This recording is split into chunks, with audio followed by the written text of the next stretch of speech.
Hello, podcast listeners. We know podcasts are a great way to catch up on a program that you may have missed on KSJE, and it's provided as a free service of this radio station. But you know, KSJE is now listener-supported, and so while you enjoy this podcast, we hope that you'll also take some time to join KSJE. Become a member today. It's quite easy to do. Just go to our website at ksje.com/support and pick the level of support that best matches your budget. Thanks again for listening. Here's your podcast.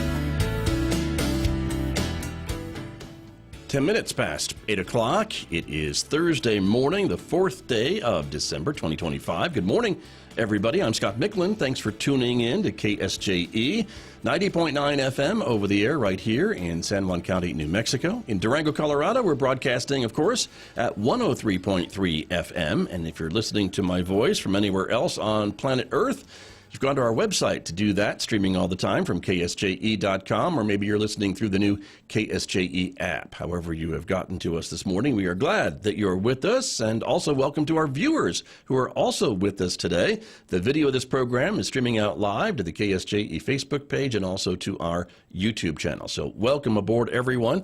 So glad that you're here, because coming up, it is our regular visit with archaeologist Paul Reed from Archaeology Southwest, and Paul has brought a special guest with him as well from the Chaco Culture Conservancy. So a great conversation coming up in the next few moments right here on KSJE this morning.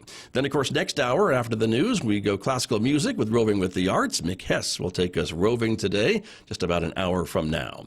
Don't forget, we invite you to connect with KSJE on our other forms of social media in addition to Facebook and YouTube, like Instagram or Blue Sky or X. And for podcasts, you can find KSJE podcasts. They're available wherever you listen to podcasts. So subscribe for free and check out a new program that maybe you missed on the radio. Also, the new KSJE radio app is available for download. You'll find it at the App Store and on Google Play. Again, you can stay connected, live streaming, podcasts, and more while you're on the go. So check it out and connect with us there. Outside our studios at San Juan College this morning, it is 24 degrees in Farmington at the moment. We are expecting a day of decreasing clouds and increasing sun, but still some cooler temperatures, the high only reaching 34 degrees in Farmington today. Partly cloudy overnight tonight with a low of 22. It'll be partly sunny tomorrow, again 37 for a high on Friday. More sunshine, a bit warmer on Saturday with a high of 41, 42 and sunshine on Sunday. Mid to upper 40s then with lots of sunshine for next week, and overnight lows, as you can see, mostly in the 20s. I'll be back with my guest with more right after this on KSJE.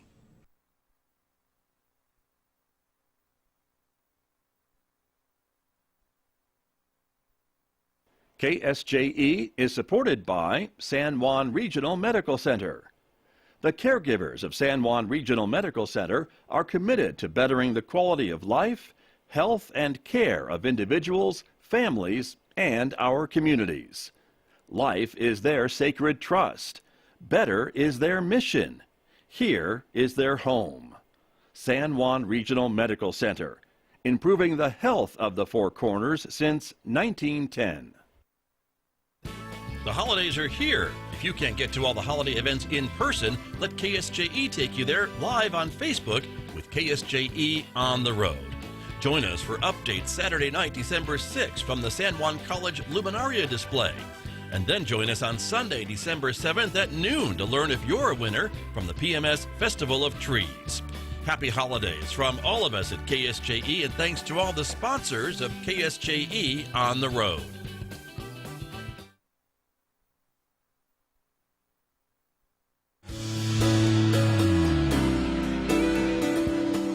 Now back to Studio A and the award-winning Scott Michlin morning program on KSJE.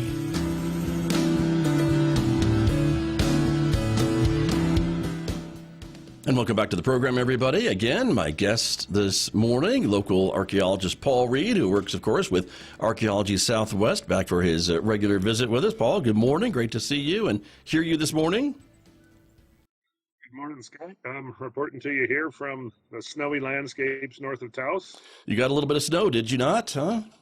We did. Yes, Okay. it's lovely. Very good. Well, we even got some here, so I would assume you would get more than we did, but that's great. So welcome back. Great to have you here. You've brought with you, as I mentioned, another guest who we want to introduce as well from just down the road in Santa Fe. B. Redfield is joining us as well. Good morning to you, the Executive Director of the Chaco Culture Conservancy. Great to have you on the program this morning.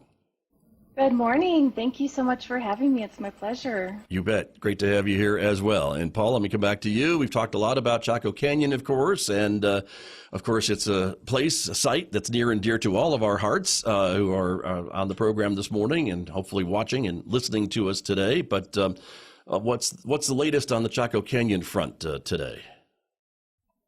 Well, we are still awaiting news of what we had talked about one of the last times, Scott, as to whether we're going to have a change in the protection zone around Chaco. So still kind of holding off on that. But Okay.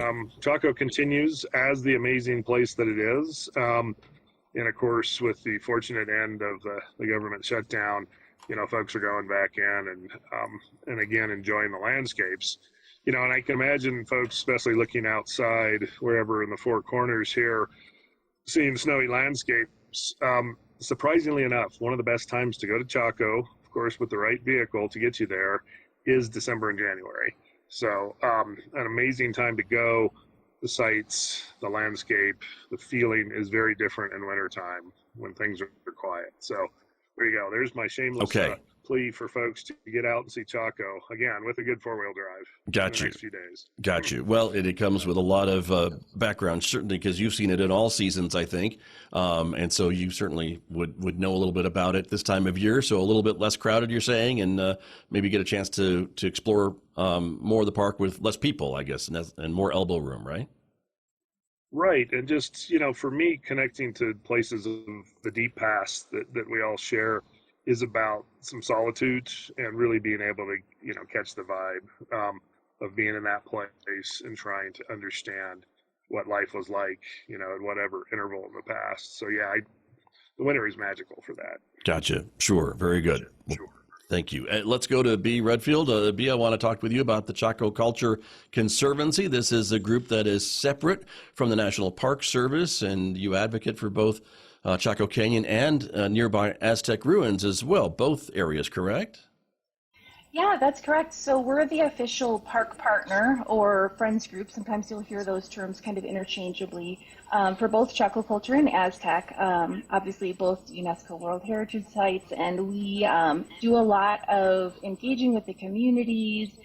We raise funds. We look to kind of fill in where federal funding and what the Park Service is currently doing can't reach. So we look to fill in those gaps, whatever the case may be, and we have additional kind of flexibility to move quickly when the needs are there. So we are a 501c3 nonprofit, so that gives us a lot more flexibility in that regard. Right.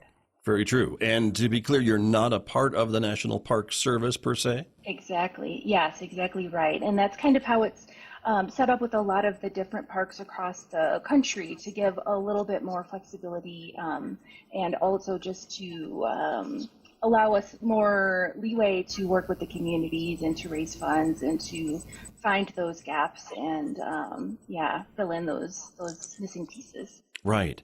And so I guess with that, can you tell us a little bit about how the fundraising works when you get some money that you have collected, how you're able to use that with the parks? Is it just something you're able to maybe fund a project that the Park Service budget doesn't have the budget for, or other needs on the trails or the stabilization or things like that? How does your money get spent, I guess is my question.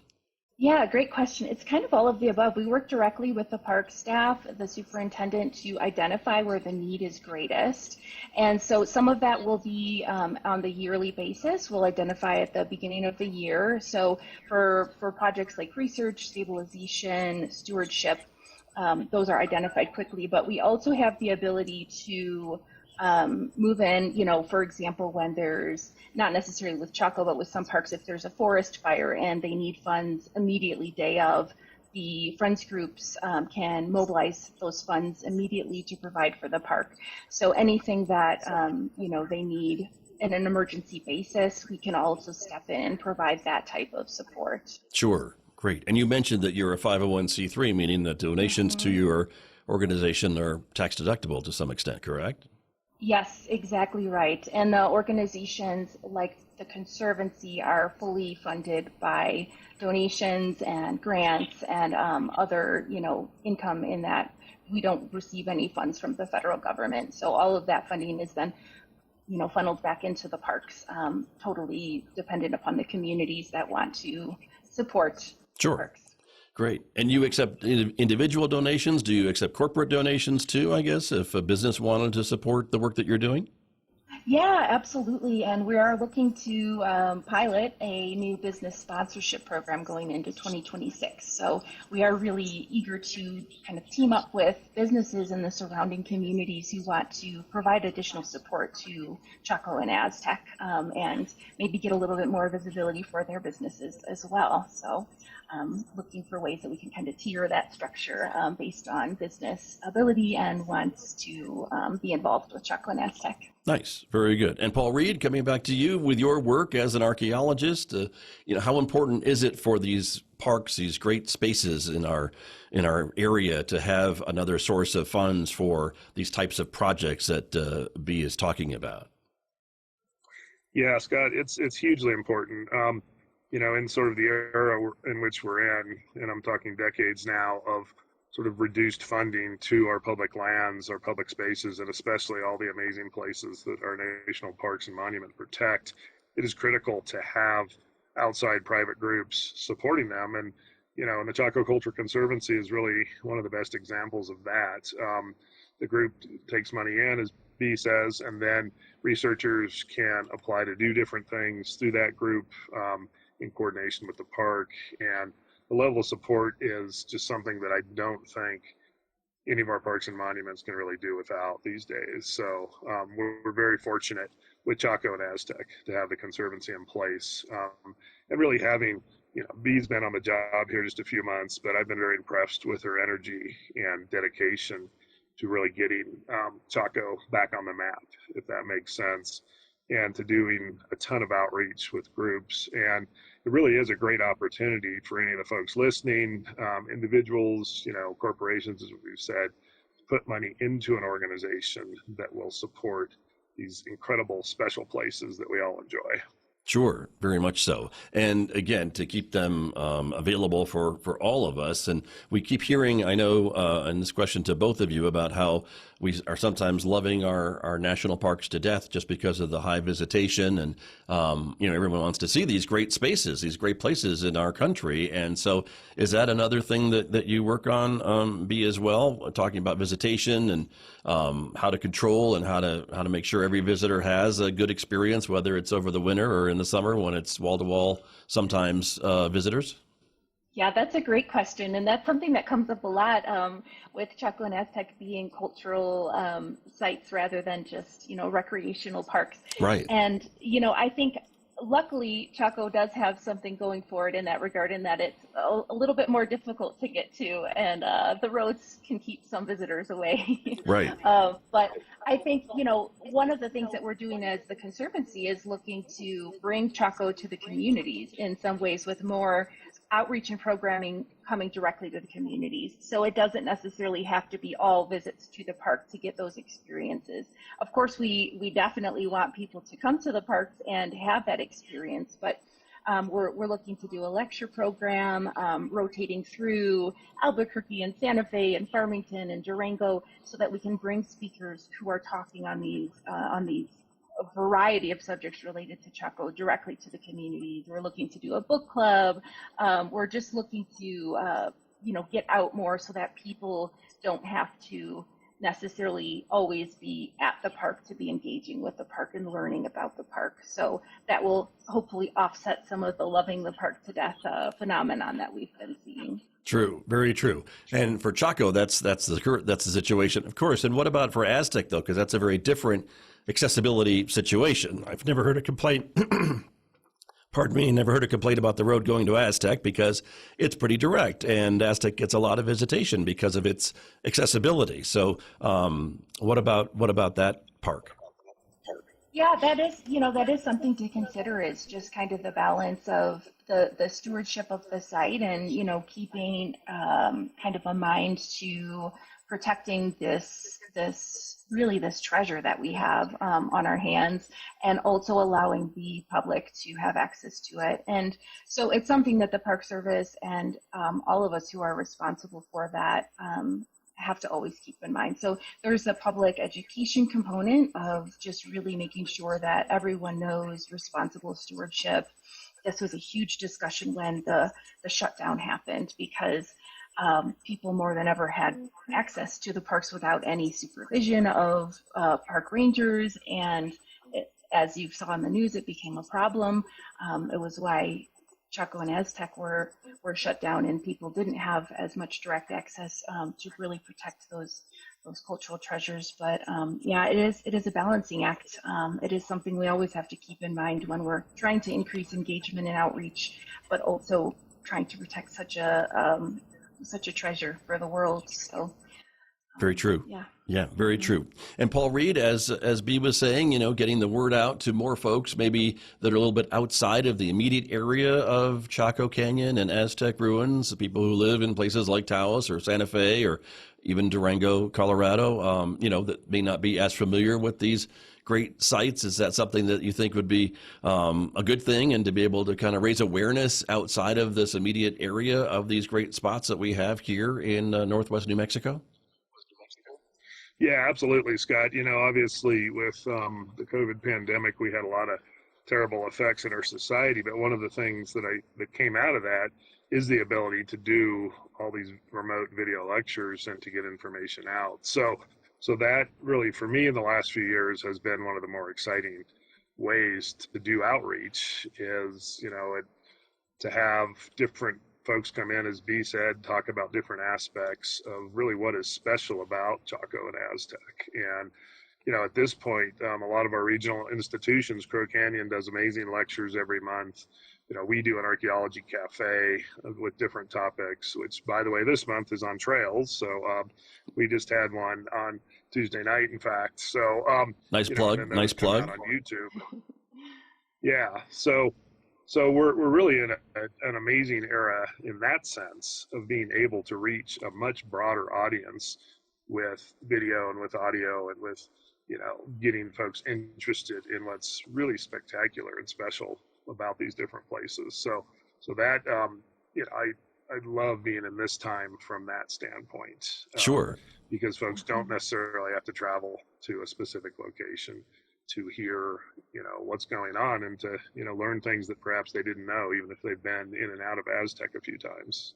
Right. And it seems like this would allow the Conservancy can do this, whereas maybe the Park Service is a little bit more limited as to the type of advocacy they can do. It seems like they have a more maybe immediate vision of the parks and what they're working on, and the Conservancy can kind of maybe take a longer approach, I guess, to maybe what you'd like to see in the next maybe longer range, 5 years, 10 years, that kind of thing. Bea, is that something that you think about, or am I off base? No, you're absolutely on target. And I think too, as I know the public has been increasingly aware, the Park Service is operating at a really reduced staffing and funding capacity. And so they are focused on the most emergent needs right now. And that is not always increasing, the ability to have programming. It's really focused on the preservation and protection of the site and the day-to-day operations. So it allows us to do more community programming and the really fun stuff, in my opinion, the stuff I love to do. But it allows us to scale it out too, based on the public's enthusiasm and participation. So the more the public wants, the more we get to do. And we can kind of base it around that. So if the public really wants to hear and learn more about Chaco, then we, can kind of build it out and grow it from there. Sure.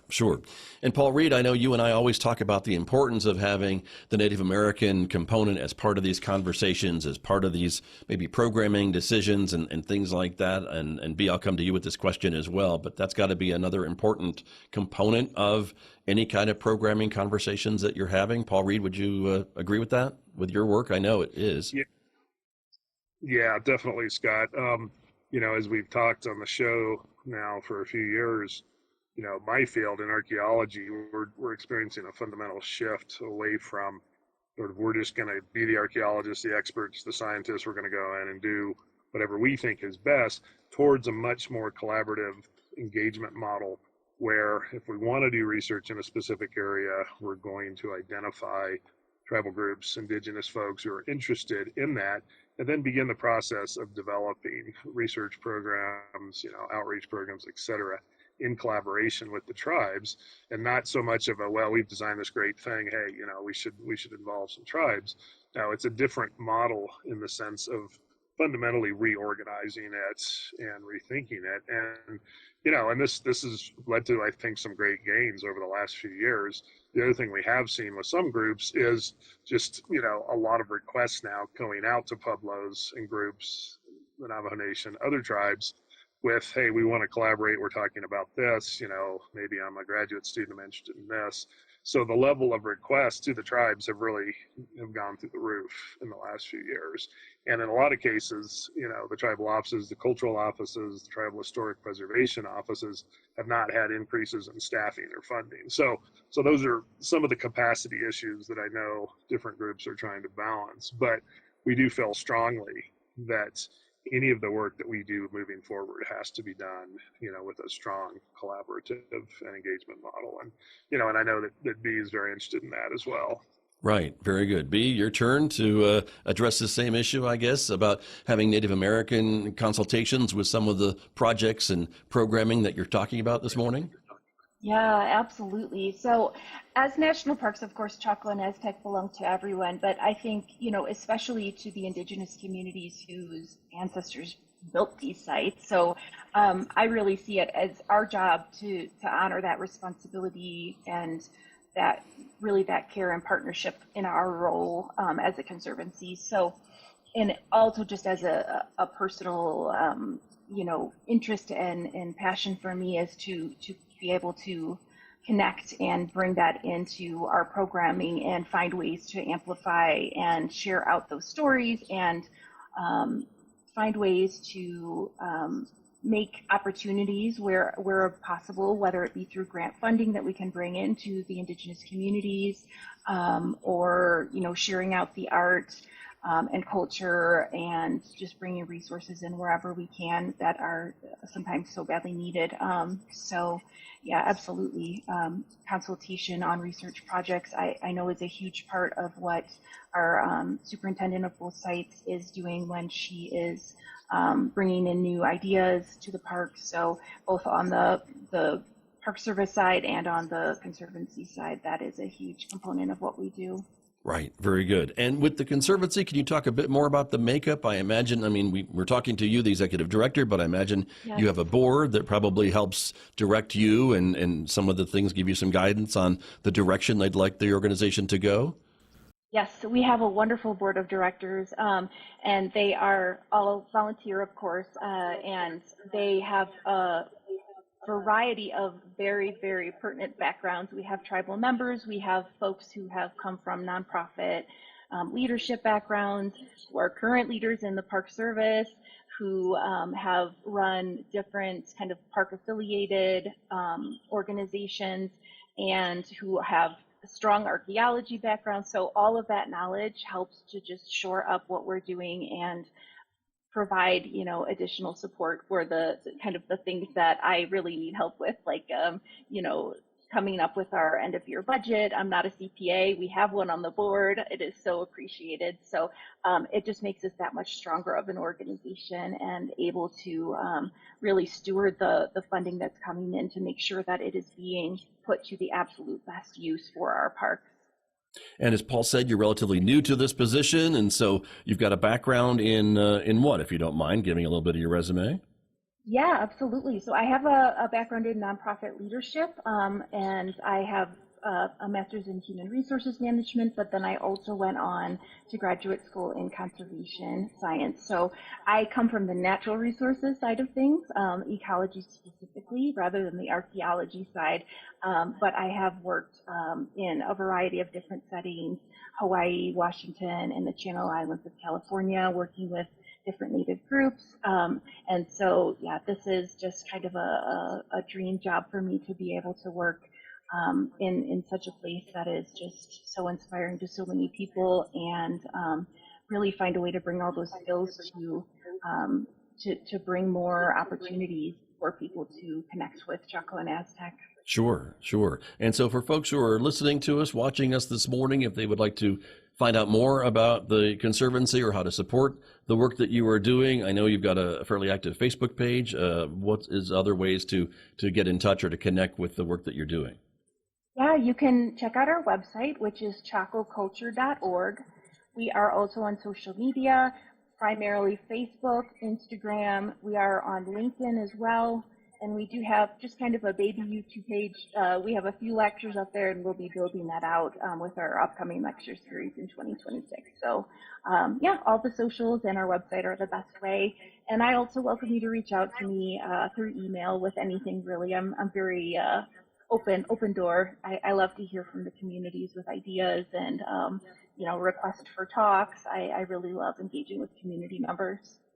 Very good. And Paul Reed, again, just as we wrap up our conversation this morning, to have an organization like the Chaco Culture Conservancy to advocate for both Chaco Canyon and Aztec ruins, and I'm sure other national parks properties have similar groups that support them as well. But this has got to be a win-win for these sacred places. Yeah, it is, Scott. And again, having such an energetic organization and with Dee's leadership, I think is going to make a big difference for both Chaco and Aztec. And I'm really excited to see where things go from here. The other thing Dee is doing is engaging with other environmental groups with some of the concerns in the area. And she's done a great deal of outreach in just a few months. So I think there's a lot of good things coming. Very good. Well, as we say in the radio business, stay tuned, it sounds like to me. Excellent. Very good. Well, I really appreciate both of you joining me this morning. B. Redfield, thank you very much for being here and for the work that you are doing, and come back anytime. Thank you so much. I really appreciate you both. You're wonderful. Thank you for being here. And Paul Reed, thank you for making the introductions and, of course, for your time this morning. Always appreciate it. Yeah, you bet. Well, thanks for coming on, B. I look forward to good things, and as we continue to partner. And Scott, a pleasure as always, sir. Good to have you with us. Merry Christmas to both of you. Happy holidays, and appreciate you being here this morning. Thank you all. And thank you for joining me here on KSJE. Did you enjoy that podcast? We hope that you did. And if you did, share it with your friends.